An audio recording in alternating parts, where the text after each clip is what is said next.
Hey guys, welcome to this video, and it's time to tell you about the battery performance of Samsung Galaxy A8 2018 model. So on paper it has got a battery capacity of 3000 milliamp hour, which is not that big or not that large, but it actually performs really well. Now I have been using this phone for some days now and I'm really happy with the battery performance of this phone. Actually, battery life of every phone depends on your own usage. So how many apps you have got installed on a phone, how long have you been using them, how many are active in the background, and if you have always on display turned on, if you are using any power saving modes, if you're streaming music, if you're on 4G or Wi-Fi. So it actually varies from person to person. But as a phone reviewer, I actually have to push the limits of every phone to test the battery, and that's exactly what I do with this phone. So every morning at 8 o'clock I take it off the charger, and then my day constitutes mostly using social media, playing games and streaming video of YouTube and iFlix, and then taking a lot of photos, shooting videos with this phone, and all this while it is mostly on 4G. I also keep always on display turn on this phone, so that's also a factor.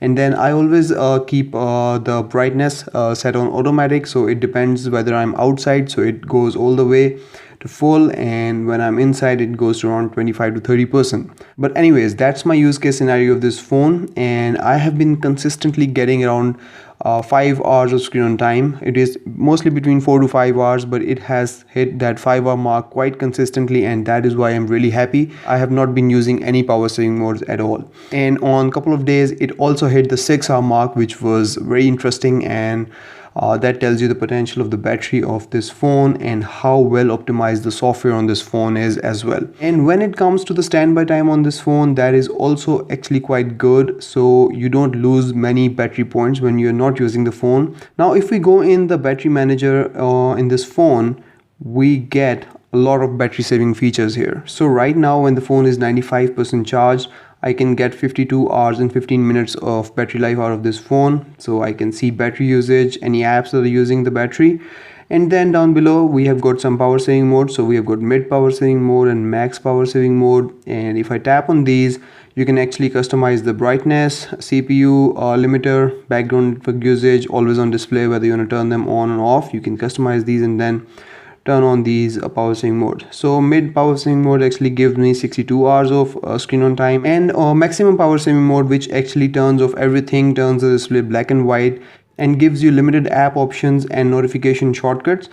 That gives you the battery life of 189 hours. Then down below you can take a look at all the apps that are eating into your battery life. So all of these apps are actually actively using the battery of my phone, and I can simply tap save power to turn them off. And then below that we've got unmonitored apps. So these are the apps that actually run without any interruption. So you can actually add apps here and they will run in the background without being interrupted at all. And then we also have always sleeping apps. So these are the apps you actually select that you don't want to run in the background and you don't want eating the battery of your phone.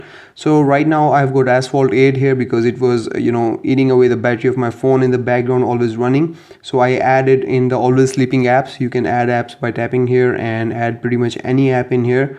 Once in here, you will not receive any updates from the apps or will not receive any notifications as well. And then we've got some more advanced settings in here. So here you can actually turn on app power monitor, and then for some reason we also have the option to turn off fast cable charging here. So that's also interesting. So that's about it, guys. If you have any questions, you can let me know in the comments, or you can catch me up on Twitter as well, and I will see you in the next video. Till then, take care. Bye bye.